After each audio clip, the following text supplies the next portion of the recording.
अनिमेश साहब, आपका पास हम रुक करना चाहेंगे। आप इनफैक्ट बता सकें अब विश लिस्ट आपकी क्या है, क्या एग्जैक्टली चाहते हैं आप? हम लोग एमएसएमई में एक चीज़ मैं ज़रूर कहना चाहूँगा कि अगर हम ग्लोबली कॉम्पिटिटिव मार्केट है, ग्लोबली कॉम्पिटिटिव होना चाहते हैं एमएसएमई में, तो हमारी सोर्सिंग भी ग्लोबली कॉम्पिटिटिव होनी चाहिए। अनफॉर्चुनेटली हमारे यहाँ इंपोर्ट जो है एक डर्टी वर्ड माना जाता है किसी चीज़ के लिए भी, और अगर हमारा रॉ मटेरियल हमें अगर अपनी कंट्री में उतना ग्लोबली कॉम्पिटिटिव नहीं मिल रहा है या उतनी उसमें वैरायटी नहीं है, तो ग्लोबली इंपोर्ट करने के लिए हैसल फ्री इंपोर्ट की गवर्नमेंट की कुछ पॉलिसीज होनी चाहिए। कि आपने क्या ऑब्जर्व किया है कि जो चाइना की इतनी बात होती है, इनफैक्ट क्या बेस्ट प्रैक्टिसेस या क्या कुछ हम उस तरफ देखें या देखें, या क्या इंडिया कॉन्टेक्स्ट में उसको हम अडॉप्ट कर सकें? देखिए, महंगे दर के ब्याज जो हैं वो सबसे बड़े एक्सपोर्ट बढ़ाने में एनमीज हैं, हमारे सबसे बड़े दुश्मन हैं। तो खासतौर पर इंटरेस्ट सबवेंशन जो आया है, इंटरेस्ट इक्वलाइजेशन जो है 3%, वो पहली बात तो सफिशिएंट नहीं है। दूसरा, इस बार एक उसमें बहुत ही विचित्र बात ये हुई कि पहली मरतबा मर्चेंट एक्सपोर्टर को उसमें से बाहर कर दिया गया, जबकि ये कैपिटल को इजी करने के लिए है। इसमें कोई मर्चेंट और मैन्युफैक्चर का मुद्दा नहीं है। खासतौर पर हमारे हैंडीक्राफ्ट के क्षेत्र में जो भी प्रोड्यूसर्स हैं वो स्मॉल प्रोड्यूसर्स हैं, और 70 लाख आर्टिसंस हाउस होल्ड में कॉटेज सेक्टर में इसको बना सकते हैं। किसी भी विद इन द 4 वॉल्स आप हैंडीक्राफ्ट नहीं प्रोड्यूस कर सकते।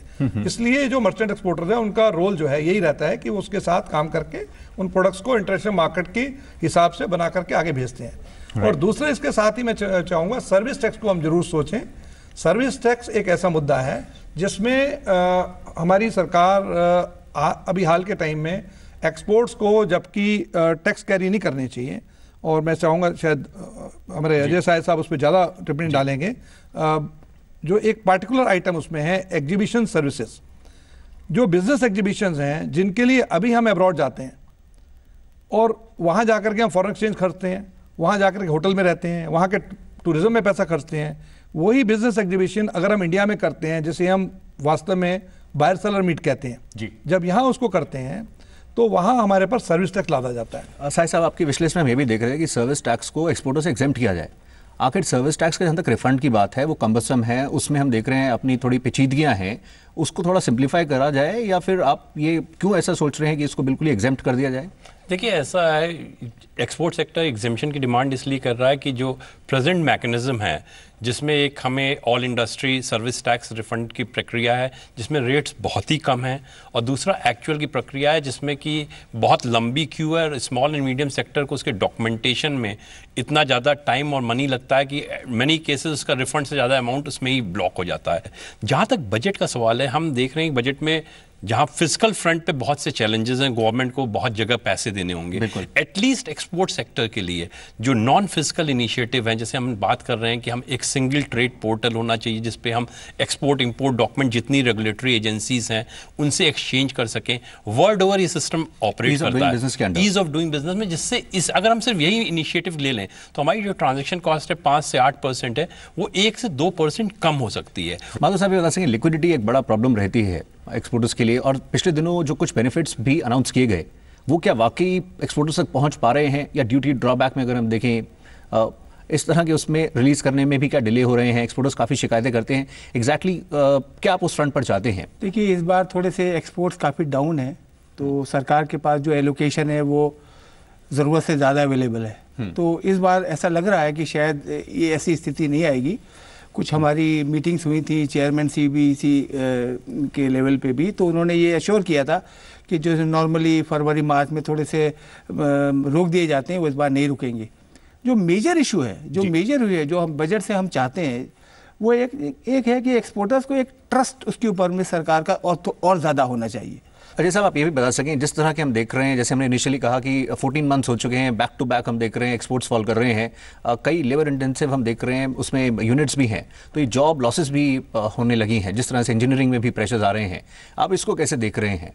देखिए, आज की डेट में अगर इंडस्ट्री के पास कोई स्किल्ड वर्कर है तो इंडस्ट्री इसको रिटेन करना चाहती है, क्योंकि फर्दर स्किलिंग में नए वर्कर को लाके बहुत ज़्यादा उसके लिए प्रॉब्लम है।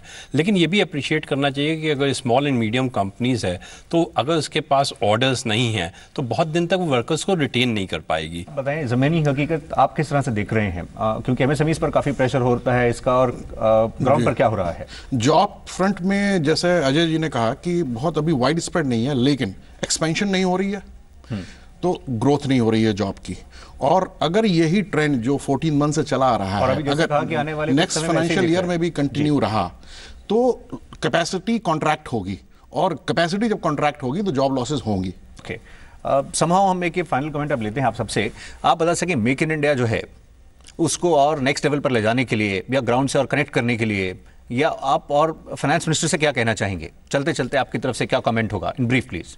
वित्त मंत्री से एक ही अपेक्षा रखता हूं कि इंडस्ट्री की जो एक या दो मेजर डिमांड्स हैं, जैसे फॉर एग्जांपल फ्लैटेड फैक्ट्रीज है, फैक्ट्रीज बना के देना जिससे उनको इंटरेस्ट का भार ना लगे, वो बना के दें, प्लग एंड प्ले करके दें जिससे लोग आगे अपनी मशीनें लाएं और मेक इन इंडिया में सार्थक हो, ये दे दें, हम आगे बढ़ेंगे।